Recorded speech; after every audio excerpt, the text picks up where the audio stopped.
What's the difference between what Donald Trump Jr. did, meeting with a Russian lawyer, and let's say the Washington... Who's purportedly has negative information from about Hillary Clinton, yeah, and is purporting to represent the Russian government, compared with the Washington Post or the New York Times doing the same thing?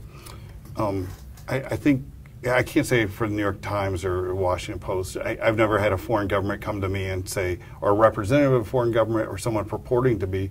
But, you know, with something like that, for me, the issue would be not just the information they're providing, but the fact that a foreign government was trying to influence the election. I think that for us, it could become the news story.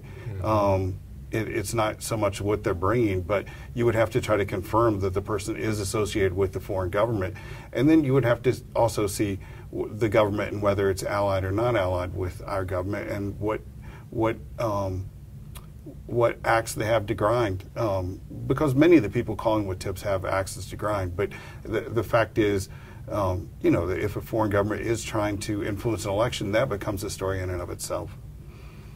And there might be the difference. Other difference might be that the foreign might be trying to influence the potential next president. Right, which is a huge difference between a newspaper and a journalist and a politician. I think you can't overstate a foreign government trying to influence an American election is unusual and, I would think, unacceptable. I don't think it probably is not. It's happened in the past, and in fact, Lyndon Johnson accused Nixon of colluding with a foreign government. In that case, I believe, but the question is, North Vietnam.